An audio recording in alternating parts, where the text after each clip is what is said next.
नमस्कार विद्यार्थी मित्रों, 3 मार्क्सना क्वेश्चનમાં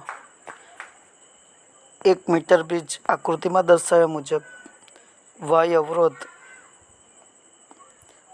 12.5 ઓહ્મ હોય ત્યારે છેડા એ થી તટસ્થ બિંદુ 39.5 સેન્ટીમીટર અંતરે મળે છે.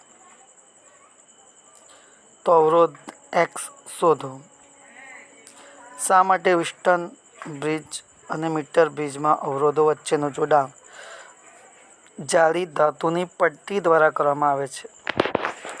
આકૃતિમાં આરને સ્થાને એક્સ અને એસને સ્થાને વાય વિચારો. બીજો બી સવાલ છે. હવે જો એક્સ અને વાયના સ્થાનો અદલ બદલ કરવામાં આવે તો ઉપરના બ્રિજમાં તટસ્થ બિંદુનું સ્થાન શોધો. ત્રીજો સવાલ છે, બ્રિજના તટસ્થ બિંદુ આગળ ગેલેનોમીટર અને બેટરીને અદલાબદલી કરતા શું થશે? શું ગેલેનોમીટર કોઈ પ્રવાહ બતાવશે? ચાલો હવે આ ક્વેશ્ચન આપણે કરવા જઈ રહ્યા છીએ. તો આ ક્વેશ્ચનને કરવા માટે સૌપ્રથમ તો વ્હીટસ્ટોન બ્રિજની જે સમતોલન સ્થિતિનું સૂત્ર છે R1/R2 બરાબર L1/L2. અહીંયા R1ની જગ્યાએ એક્સ છે અને R2ની જગ્યાએ વાય છે. L1/L2, L2ની જગ્યાએ આપણે 100 - L1 લખી શકીએ.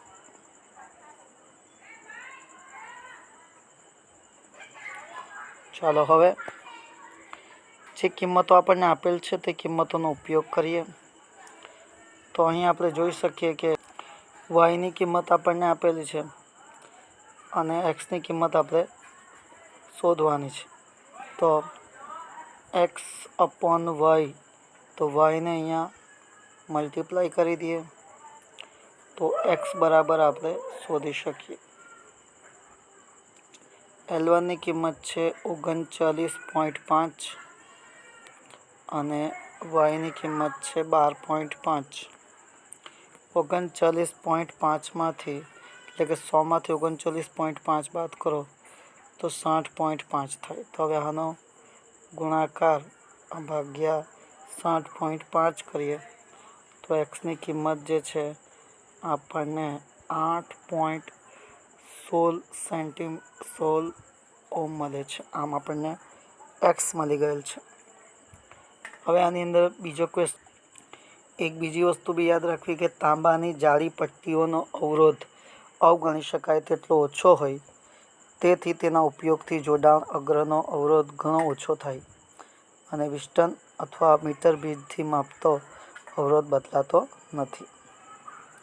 હવે એક્સ અને વાયના સ્થાન આપણે અદલાબદલી કરી લઈએ. તો એક્સ અને સ્થાનના જો આપણે સ્થાન અદલાબદલી કરીએ છીએ તો x/y બરાબર L1/L2 છે. સ્થાન અદલાબદલી કરવી એનો મતલબ છે કે હવે એક્સની જગ્યાએ વાય આવી જશે, એટલે અહીંયા આપણે વાય લખશું અને અહીંયા આપણે એક્સ લખશું. તો લખાશે y/L1ને અહીંયા લઈ લઈએ બરાબર એક્સ આ તરફ આવી જશે અને છેદમાં 100 - L થઈ જશે. હવે L આપણે શોધવાનું રહ્યું.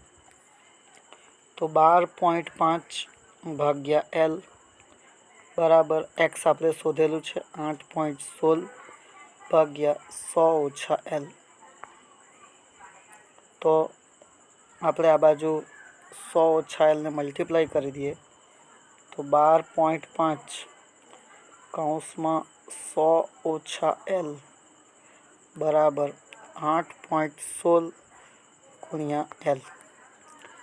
તો 1250 ઓછા 12.5 L બરાબર 8.16 L. 8.16 L વત્તા 12.5 L કરો તો 20.66 L થશે અને 1250 બરાબર, તો આપણે બાદબાકી કરીએ તો 1250 બરાબર 20.66 L. તો तो एल बराबर 60.5 सेंटीमीटर मळे छे। आम ए छेड़ाथी 60.5 सेंटीमीटर मळे छे। चालो हवे तीजा सवाल पर जोईए। तीजा क्वेश्चन में कीधुं छे कि आपणे जो एनी डायरेक्शन एटले के गैल्वेनोमीटर अने बेटरीना स्थान अदला बदली करीए तो पण ए अने सी बिंदु आगळना स्थितिमान समान होय। ए अने सी बिंदुओ वच्चे प्रवाह वहेशे नहीं, तेथी गैल्वेनोमीटर प्रवाह भी दर्शावशे नहीं। तो आ आपणो सवाल छे, तो आपणे एने नोंधी लईए व्यवस्थित नोट में, जेथी करीने परीक्षा में आपणे लखी सकीए।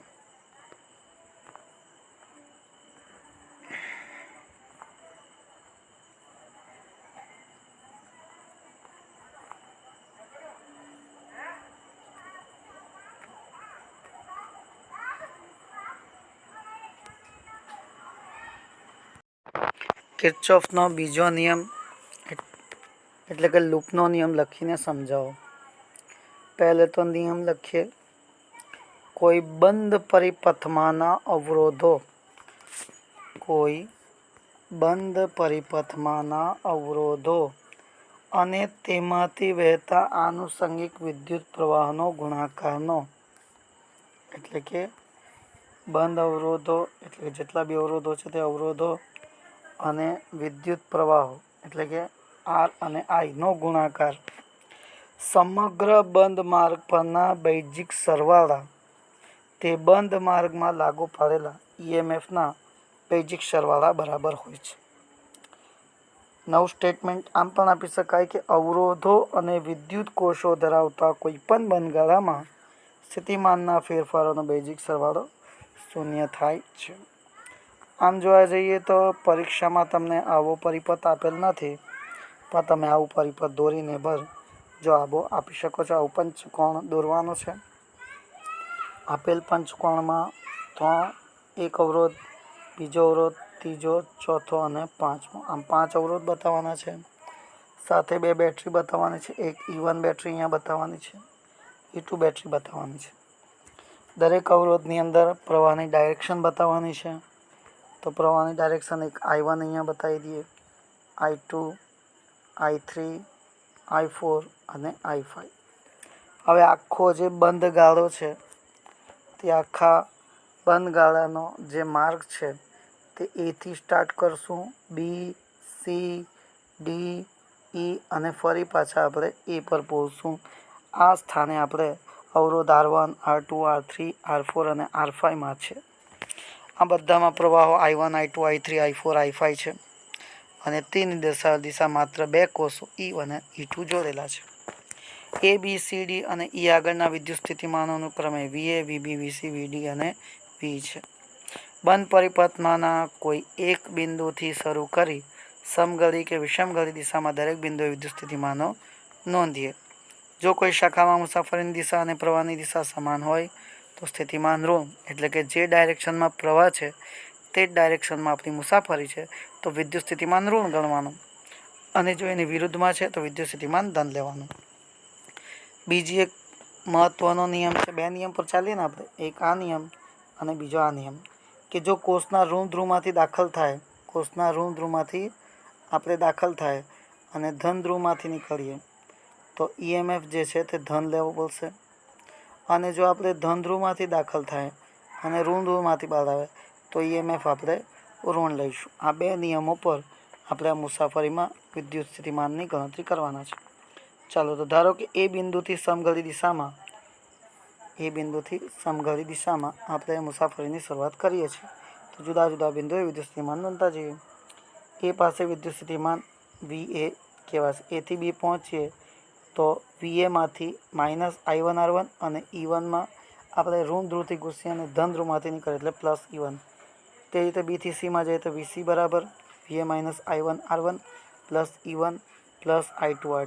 D मांथी बहार आवीए तो VA -I1R1 +E1 +I2R2। ए रीतना जेम जेम आपणे आगळ वधता जईए तेम तेम स्थितिमानो गणतरी करता करता मुकता जे अंते ए पर पहोंचीए तो त्यारे VA बराबर आखुं जे छे समीकरण आ प्रमाणे मळशे। E1 अने E2 ने पेली बाजू लई लीए तो बेजिक सरवाळो E1 - પ્લસ E2 તો I1 II સિગ્મા બરાબર સિગ્મા EI મળશે. આ નિયમ ઉર્જા સંરક્ષણનો જ નિયમ કહી શકાય છે.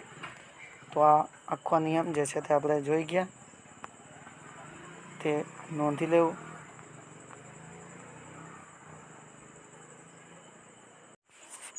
સિક્સ ઇન્ટુ 10⁻⁴ ટેસ્લા જેટલા ચુંબકીય ક્ષેત્રને લંબરૂપે 3 ઇન્ટુ 10⁷ મીટર પર સેકન્ડની ઝડપથી ગતિ કરતા ઇલેક્ટ્રોનના માર્ગની ત્રિજ્યા કેટલી હશે, તેની આવૃત્તિ કેટલી હશે, તેની ઉર્જા કિલો ઇલેક્ટ્રોન વોલ્ટમાં શોધો. આપણને અહીંયા ચુંબકીય ક્ષેત્રનું મૂલ્ય આપેલ છે, ઝડપ આપેલી છે, ઇલેક્ટ્રોનની વાત કરી છે એટલે 9 ઇન્ટુ 10⁻31 kg દર લઈશું. વિદ્યુતભાર 1.6 ઇન્ટુ 10⁻19 લઈશું અને એક ઇલેક્ટ્રોન વોલ્ટ એટલે 1.6 ઇન્ટુ 10⁻19 જૂલ થાય. તો આપણે આના વડે ભાગી દઈશું તો ઇલેક્ટ્રોન વોલ્ટમાં જવાબ મળશે. ચુંબકીય ક્ષેત્રમાં લંબરૂપે દાખલ થતા વિદ્યુતભારિત કણની ગતિ નિયમિત વર્તુળાકાર હોય છે. નિયમિત વર્તુળાકાર ગતિ માટે કેન્દ્રગામી બળ એ ચુંબકીય બળ પૂરું પાડે છે. એટલે કે mv²/r=bqv થાય. આને સૂત્ર કરતાં કરીએ તો mv/bq થાય. કિંમતો મૂકીએ તો આપણને r મળે છે 2.8125 એટલે કે r બરાબર 28.12 સેન્ટીમીટર જેવું. હવે રેખીય વેગનું સૂત્ર આપણે કહીએ કે કુલ કાપેલું અંતર એટલે પરિઘ ભાગ્યા તે માટે લાગતો સમય આવર્તકાળ. તો 1/t એની આવૃત્તિ બનશે. તો આવૃત્તિ બરાબર v/2πr કરીએ તો 1.706 ઇન્ટુ 10⁻7 એટલે કે 17.1 મેગાહર્ટ્ઝ જેવી થશે. હવે ઉર્જા શોધવાની છે તો 1/2 mv² પરથી mની કિંમત મૂકીએ અને vની કિંમત મૂકીએ તો આપણને 40.5 × 10⁻17 જૂલ મળે છે. આપણે ઇલેક્ટ્રોન વોલ્ટમાં શોધવી છે તો 1.6 ઇન્ટુ 10⁻19 વડે ભાગી કાઢીએ તો આપણને ઇલેક્ટ્રોન વોલ્ટમાં બી મળી જશે. તો ઇલેક્ટ્રોન વોલ્ટમાં મળે છે 25.31 × 10⁻2. 10⁻3 કરવા માટે એક સ્ટેપ ખસીએ તો 2.5 ઇન્ટુ 10⁻3 તો કહી શકાય 2.53 કિલો ઇલેક્ટ્રોન વોલ્ટ જેટલી ઉર્જા આપણને મળશે. LCR AC પરિપથ માટે અનુનાદ સમજાવો અને તેનો ઉપયોગ લખો. તે કેવા પ્રકારના પરિપથમાં શક્ય છે? હવે VM કંપવિસ્તાર અને ઓમેગા આવૃત્તિના વોલ્ટેજ વડે સંચાલિત LCR શ્રેણી AC પરિપથમાં પ્રવાહનો કંપવિસ્તાર Im બરાબર Vm/0z. નોટ z એટલે r² plus xc minus xl નો સ્ક્વેર થાય કે જ્યાં xc એટલે 1/ωc અને xl એટલે ઓમેગા ઇન્ટુ l થાય. તો Im Vm/√r² plus xc minus xl નો સ્ક્વેર એટલે 1/ωc માઇનસ ઓમેગા l નો સ્ક્વેર થશે. તેથી ઓમેગાના ફેરફારથી પ્રવાહના કંપવિસ્તારમાં ફેરફાર થાય છે. જ્યારે ઓમેગાનું નિશ્ચિત મૂલ્ય ઓમેગા 0 જેટલું થાય ત્યારે xc xl થતાં ઇમ્પિડન્સ z બરાબર r થશે. પ્રવાહનો કંપવિસ્તાર મહત્તમ મૂલ્ય મળે તેને અનુનાદ કહે છે. એટલે xc xl કન્ડિશન માટે અનુનાદની ઘટના મળે છે. તો Im Vm/r લઈ શકાય તો 1/ωc ω0 l થાય. તો ω0² 1/LC તો ω0 બરાબર 1/√LC. આમ અનુનાદીય આવૃત્તિએ પ્રવાહનો કંપવિસ્તાર મહત્તમ બને છે અને તે Im Vm/r જેટલો થાય છે.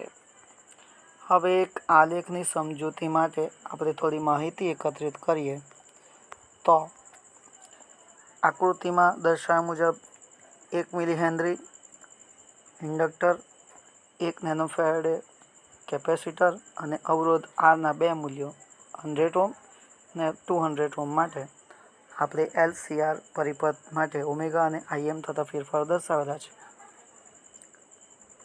તો અનુનાદી આવૃત્તિ માટે કંપવિસ્તાર મહત્તમ છે. અનુનાદની સ્થિતિએ પ્રવાહ I બરાબર Vm/r હોવાથી r બરાબર 100 ઓહ્મ માટે મળતા પ્રવાહનો કંપવિસ્તાર r બરાબર 200 ઓહ્મ માટે મળતા કંપવિસ્તાર કરતાં કેવો થાય છે? બમણો થાય છે. આમ અનુનાદીય પરિપથોના આયોજનમાં વિવિધતા છે. દાખલા તરીકે રેડિયો ટીવી સેટની ટ્યુનિંગ કરવાની પ્રક્રિયામાં રેડિયો એન્ટેનાના ઘણા બધા બ્રોડકાસ્ટિંગ સ્ટેશનોના સિગ્નલો મેળવે છે, જે રેડિયોના ટ્યુનિંગ પરિપથ માટે સ્ત્રોત તરીકે વર્તે છે અને ઘણી બધી આવૃત્તિઓએ સંચાલિત થઈ શકે છે. પરંતુ કોઈ એક જ નિશ્ચિત રેડિયો સ્ટેશન સાંભળવા માટે આપણે રેડિયો ટ્યુન કરી શકીએ છીએ. ટ્યુનિંગ કરવા માટે કેપેસિટરનું કેપેસિટન્સ એવી રીતે બદલીએ છીએ કે જેથી અનુનાદી આવૃત્તિનું મૂલ્ય નિશ્ચિત સ્ટેશનના રેડિયો સિગ્નલની આવૃત્તિ જેટલું થાય તો અનુનાદ થાય અને પ્રવાહનો કંપવિસ્તાર મહત્તમ બને. એલ અને સી બંને હાજર હોય તેવા જ પરિપથોમાં અનુનાદ થઈ શકે છે. જેની અંદર એલ અને સી હોય તેમાં જ થઈ શકે. એનું રીઝન શું છે? એલ અને સીની કળા પરસ્પર વિરુદ્ધ હોવાના કારણે તેમના બે છેડા વચ્ચેના વોલ્ટેજ એકબીજાને નાબૂદ કરે છે અને પ્રવાહનો વિસ્તાર મહત્તમ થાય છે. આમ સ્ત્રોતના સંપૂર્ણ વોલ્ટેજ અવરોધ આરના બે છેડા વચ્ચે મળે છે. તો એલ અને સીઆર માટે એવો અર્થ કહી શકાય કે આરએલ કે આરસી ધરાવતા પરિપથમાં અનુનાદ મેળવી શકાય નહીં. અનુનાદ માટે એલ અને સી બંને પરિપથમાં હોવા જ જોઈએ. આમ આપણે આ થિયરી જોઈ એને મોડે કરવી ખૂબ અગત્યની થિયરી છે. પરીક્ષામાં પૂછી શકાય તેવી શક્યતા ખરી. એક ઇલેક્ટ્રોન અને ફોટોન બંનેની તરંગલંબાઈ 1 નેનોમીટર છે. તેમના વેગમાન, ફોટોનની ઉર્જા અને ઇલેક્ટ્રોનની ગતિ ઉર્જા શોધો. લેમ્બડા બરાબર 1 નેનોમીટર એટલે 10⁻⁹ મીટર. ઇલેક્ટ્રોન અને ફોટોનની તરંગલંબાઈ સમાન છે.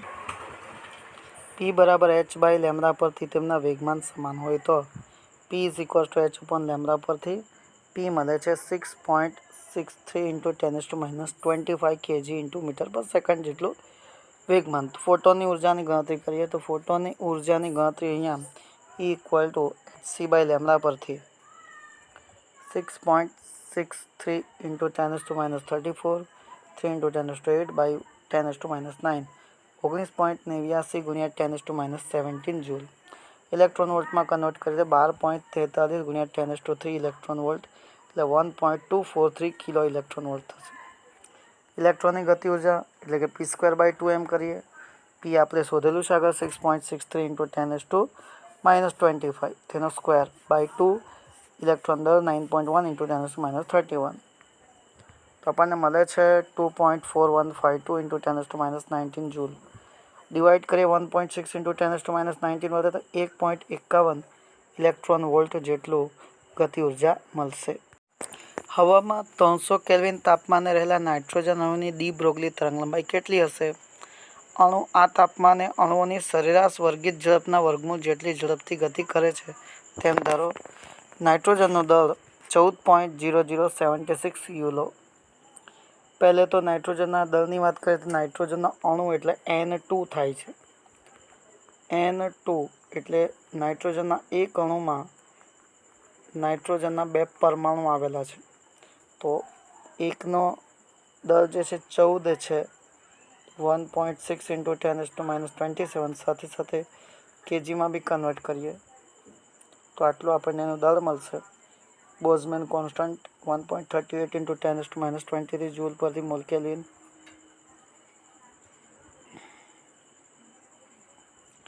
અને h 6.63 × 10⁻34 જૂલ ઇન્ટુ સેકન્ડ. સંબંધ લઈએ 1/2 mv² બરાબર 3/2 kb × t પરથી v √3 kb/t/m.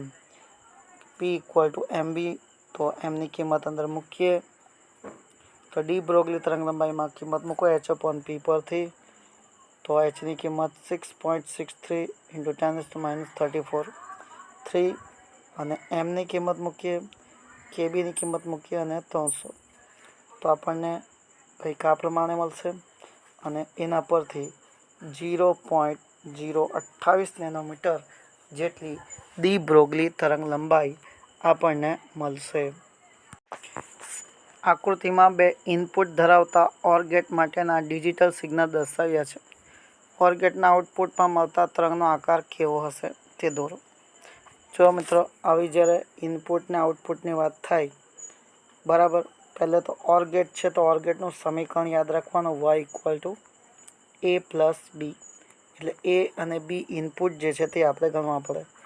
તો આપણે કોષ્ટક બનાવી દઈશું પહેલે તો એના ઇનપુટના અને બીના ઇનપુટના, બરાબર. અને એના પરથી y equal to a plus B જવાબ આપતા રહીશું. પહેલાં ઇનપુટ જોઈએ તો પહેલે બંનેમાં 0 0 છે, તો અહીંયા લખશું 0 0. હવે 0 વત્તા 0 એટલે 0 મળે. ચાલો પછી બીજો જોઈએ તો T2 માટે, તો પહેલું જે છે T1 T2 જે છે તે 1 છે, તો તે લઈશું 1. અને બી જે છે તે 0 છે, તો 1 પ્લસ 0 એટલે 1 મળશે. ચલો નેક્સ્ટ ત્રીજું જોઈએ. ત્રીજામાં બંને 1 છે, તો 1 વત્તા 1 એટલે 1 મળશે. ચોથું જોઈએ તો એ 0 છે અને બી 1 છે, તો એ 1 થશે. પાંચમું જોઈએ તો તે બંને જ 0 છે, તો 0 0 મળશે. છઠ્ઠું જોઈએ તો આ 1 છે અને પેલું 0 છે, તો 1 પ્લસ. હવે આનો આઉટપુટ બી આપણે એ જ રીતે દોરવું પડશે. તો આઉટપુટ દોરીએ તો આપણું જે પરિણામ છે તે આપણે જોઈ લઈએ, તે પરથી આઉટપુટ આપણે કંઈક આવું દોરી શકશું, બરાબર. આ આઉટપુટ છે y, એટલે ડાયરેક્ટ આઉટપુટ આપણે દોરી દેવાનું છે. એમાં કોઈ જાતની કોઈ સંખ્યા નથી, જેવું અંદર મળેલું છે તેવું આપણે દોરી દેવું.